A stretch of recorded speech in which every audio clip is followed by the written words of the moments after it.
Hey, this is Brian Barela with The Necessary Things. I'm on staff with Campus Crusade for Christ at Chico State, and I'm here with Dan Birch, new staff at Arizona State University. And recently, Dan and I were having a conversation about ministry mode evangelism, basically taking the initiative to share the gospel with someone who's relationally far from us, but close to us in terms of our mission and our calling. And one of the common misperceptions about ministry mode is that it's fake or inauthentic, and what prompted this too was looking at the way the 4 laws were conceived. Was not that Bill Bright sat down in a lab and generated the 4 laws, but really it was already something he was doing and sharing, and he really just captured the essence of the gospel message and put it down on paper. And so I wanted to give Dan a chance to just share some common misperceptions and things that he's seen on the field as he's trained and led others in evangelism.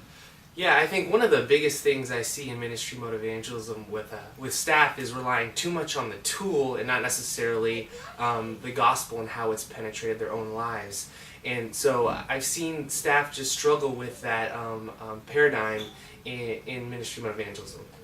Definitely. And as we were talking also, we noticed there's 3 elements that make for successful ministry mode evangelism. 1, the paradigm, so being relevant, just like Bill Bright was relevant to the modern era, we need to generate new tools that are relevant for postmoderns.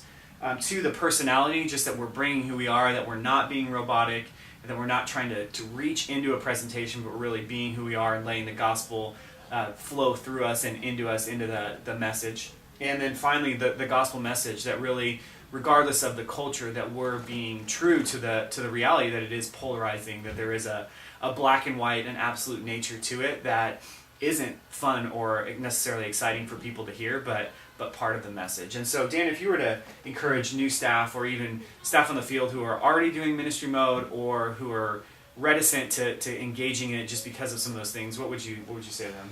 Well, I would just say, first off, ministry mode is not dead, but it can be revised and improved within Campus Crusade, and it starts with staff. It starts with staff who can go behind closed doors and really evaluate the gospel and how it has penetrated their own lives first, and then integrate that with the tool and see and trust God that He will use that passion of the gospel when you're speaking to a non-believer. So I think that's where it really starts, is with staff and their own evaluation of the way they do evangelism.